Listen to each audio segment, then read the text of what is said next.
This is the kill count, where I count every kill and every death in the games I play. Today I'm playing The Walking Dead 400 Days, developed by Telltale Games and released in 2013 as a special episode to bridge the gap between seasons 1 and 2. The anthology DLC features 5 unique protagonists at different points during and after the outbreak. Decisions made in season 1 are referenced in this episode, and decisions made here will have a small impact on season 2. Do all 5 of our protagonists survive and make it to the next season? Alright, let's Tom Cruise out of here. We open the game with a shot of Gil's pit stop. Afterwards, we get the title card and transition into a notice board littered with photos of families and missing persons, including a baby that looks older than its mama. Gaga, bitch. The camera stabilizes, and this is where I can select which story I want to play first. You can do these in any order, and decisions made in each story can alter the others just a little bit, since they all take place in or around Gil's pit stop. To keep things simple timeline-wise, I play them in chronological order and select Vince's story first. We begin with a black screen and a man begging Vince to simmer down. We don't know what this guy did, just that he apparently wronged Vince's brother somehow, despite the man claiming he doesn't know him. Vince has that honey badger demeanor though, and stops the man's pleas for the first kill of the game. We never find out who Vince's brother is, but because it looks like Telltale used the same character model for Glenn, people naturally believed Vince and Glenn to be brothers. As Vince runs like the Flash from the incoming police sirens, he ditches the evidence by tossing it onto a roof.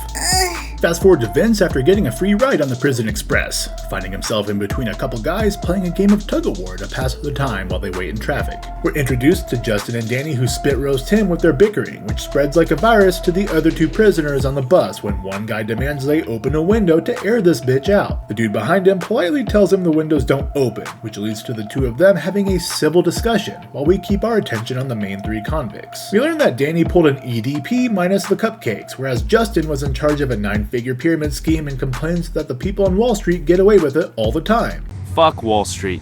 Fuck Wall Street. Fuck Wall Street. When it comes time for Vince to detail his crime, he remains vague, simply telling them he protected his brother.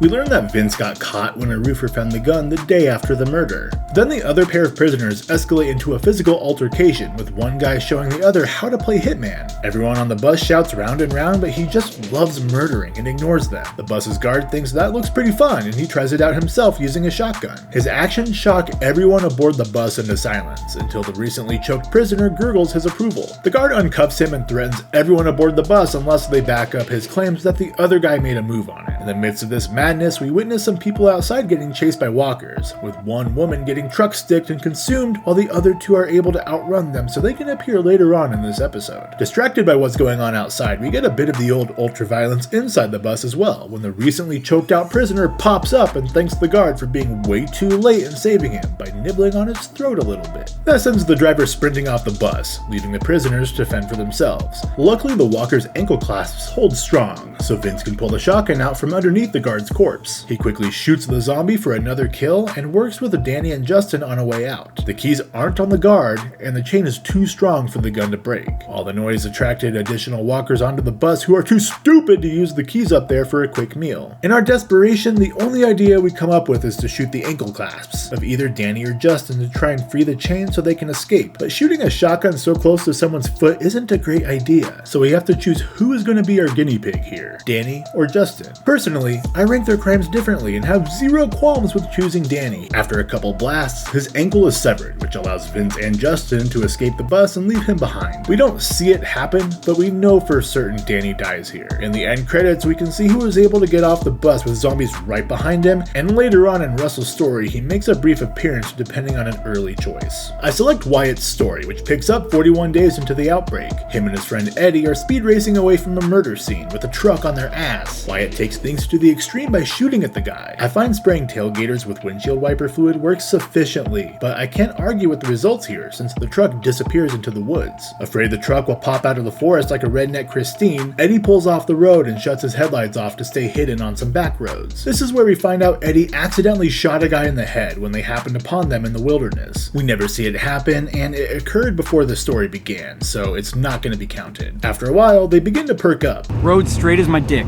Wyatt starts loading loading his gun in case Eddie starts talking about his schmeat again, and while he does that, Eddie starts to talk about some dude with lobster hands he'd let give him a handy or whatever. Mid-story, he hits someone with his car and comes to a stop. Both of our stoner bros are hesitant to check it out and Rochambeau over who has to go do that. Paper is like a child fighting a bear. What the fuck? Wyatt slowly walks down the road, examining items littered about until he happens upon a severely injured man. Turns out the prison bus driver has been running since he left the bus with his Forrest Gump-esque stamina. Wyatt starts dragging his body back to the car, but walkers were on his tail and emerged from the woods, netting Wyatt an impossible 7 kills with a 6-shooter. While that goes down, Eddie is attacked by the man in the truck and abandons Wyatt before he's able to get back to the car. With nowhere else to go, Wyatt takes one last look down at the injured man and runs the opposite direction. Each of these stories is roughly 15 minutes long, and even though we don't spend a lot of time with these characters, Telltale is able to cram a whole lot of backstory and information into these segments to help us connect with them. Obviously, AMC's The Walking Dead helped inspire them with this series, but shows like Mad Men and Game of Thrones showed the team how to create well-liked or well-hated characters within a brief period of time. Next up is Russell's story that begins 184 days in. He walks hard down the road until he sees a body lying on the other side. He calls out to it and confirms it's dead before he continues on, but soon thereafter he hears a vehicle approaching behind him, and I have to choose whether or not to hide or stand my ground. I choose to be a brave idiot and remain in the open, but if you try and hide, Russell will dive into some bushes and spot whoever Lily shot in season 1. In my case, that would have been Carly here, with Doug being the alternative. Nate pulls up in a familiar truck, and it's clear from the get-go that he is an unhinged lunatic, but Russell says let's ride and gets in anyway. If you choose not to, then Danny and other walkers will come out of the woodworks, and Russell will jump in to avoid them. He immediately regrets doing so as Nate drinks, constantly requests private details of a girl Russell liked from his previous group,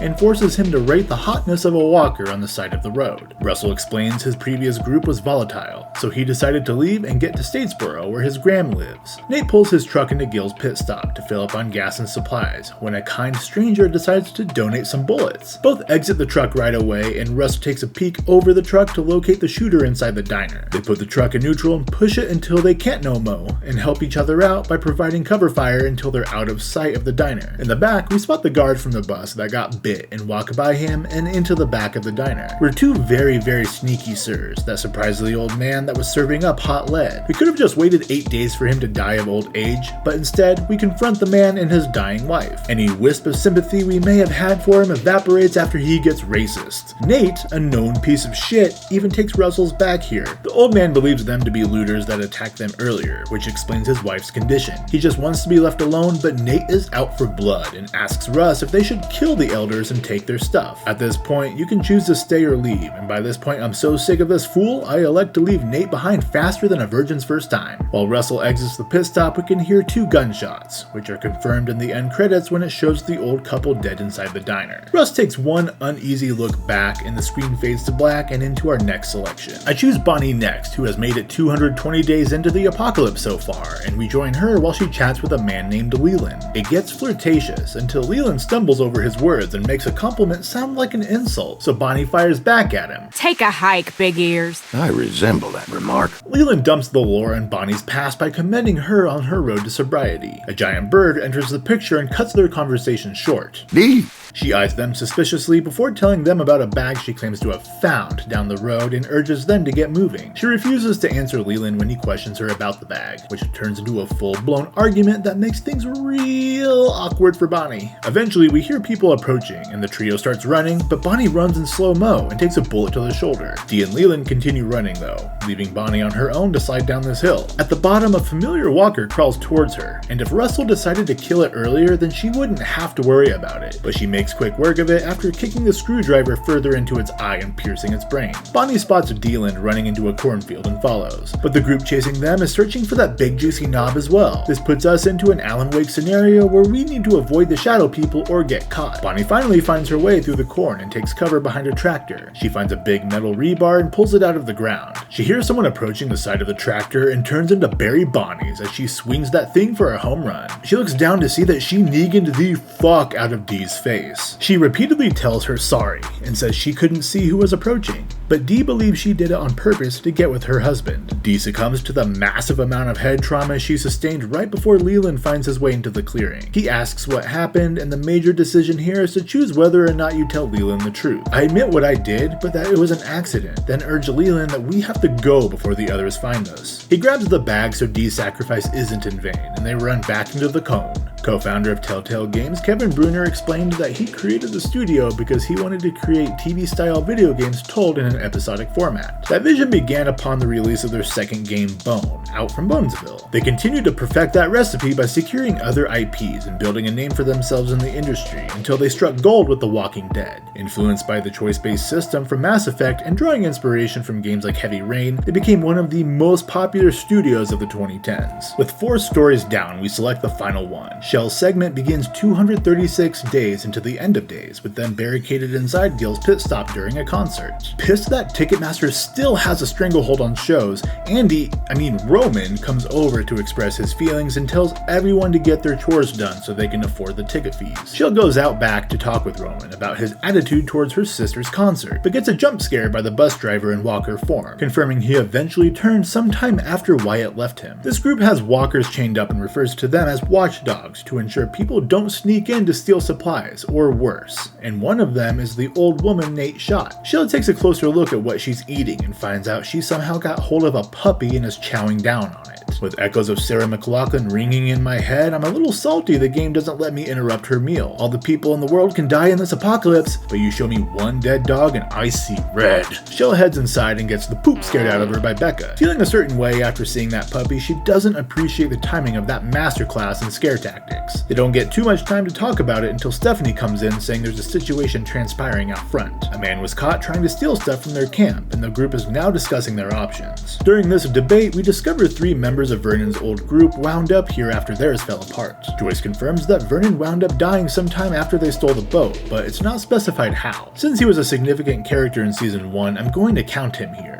Boyd and Stephanie think they should release the stranger, whereas Joyce and Clive are risk-averse and want to execute him. They had a break-in recently and believe if they let this man go, he can come back as part of a larger group. But what they don't know is that the group responsible for their previous break-in won't be coming back, because Dee's thieving ass got left behind in the cornfield. Roman abstains and tells Shel her vote decides this man's fate. I like to set him free, and we cut to 259 days in, where Becca and Shel discuss the tightening restrictions over a game of Go Fish. It turns out, letting that guy live was the wrong choice, because he did come back with a larger group and attacked us, and that led to Boyd's death. If you decide to execute him, Boyd will survive, but Roman will still act as a Caesar and make the truck stop a no-fun zone. Roman opens the RV door and asks for a minute of Shel's time. Stephanie was caught stealing supplies and attempting to escape, and considering their previous experience, that's a capital offense in Roman's empire. Since Shel decided to keep the invader alive, he wants her to be the one to execute Stephanie, but she left her gun back in the RV and heads back to retrieve it. Becca is all aboard the hate train and thinks it's right to kill Stephanie for putting them at risk, but Shel isn't about that life and tells Becca they can always dip out. This is Shel's big decision. Do we stay or do we go? I say fuck this pit stop and grab the keys to make our getaway. The epilogue starts at 400 days. We're introduced to Tavia, who takes the photos off the notice board and spots a pillar of smoke in the distance. She tells someone on the walkie that she'll go talk to them, and he warns her to be careful since they're trying to build a safe community and don't want any wackos. She pulls up after sunset and carefully approaches the camp, where we see every protagonist from the previous 5 stories chilling together. Tavia invites them all to a settlement up north that has plenty of food, clean water, and shelter for them. They're rightfully wary of this offer and take some convincing. This also serves as a recap of the choices I made throughout the episode, with Becca ribbing Bonnie for always telling the truth. We know that Leland abandoned her at some point after Dee's death, and that Vince was also left behind by Justin, who was searching for a community exactly like Tavia is describing. He's the first to accept her offer, with Bonnie soon to follow. Wyatt says he doesn't want to get stuck with some psychopath like Russell did, and Becca believes they should accept in case Roman is still hunting her and Shel down. Tavia doesn't want to be out in the dark much longer and asks who of them wants to go. Everyone except Russell raises their hand, but when Tavia mentions they have a decent sized community that may contain their friends and family, he's pretty quick to accept. The episode ends there, and the stat screen shows me that y'all are a bunch of fucking liars. And how did 70% side with Danny? The following screen shows who all chose to join Tavia, and I was 5 for 5, mofos. We'll see them again in season 2. But first, let's take a look at the final numbers. I finished 400 days with 23 kills between the 5 protagonists, with Vince and Wyatt's stories contributing nearly 61% of that total. This time, ordinary human beings made up the majority of the kills with a little over 52%. Walker shuffled in right behind at 43%, and that one sad little puppy death caps it all off. I died 0 times, making it the second game this year without a death. It took me 90 minutes to finish this extra episode, so with 23 kills and no deaths, that gives us a kill on average every 3.91 minutes and an average of 0 motherfucking deaths, baby. 400 Days released several months after Season 1 as a $5 DLC. It was a fun follow-up to their surprise hit from the year prior, which wound up winning over 90 Game of the Year awards. I'll get back into Season 2 soon enough, but October is here and is jam-packed with games I'm itching to play first. What other Telltale Games would you like to see on the kill count? Let me know down in the comments and consider subscribing if you haven't already so you know whenever I release a new video. Thanks as always for watching. I'm King Deschain, signing off for now.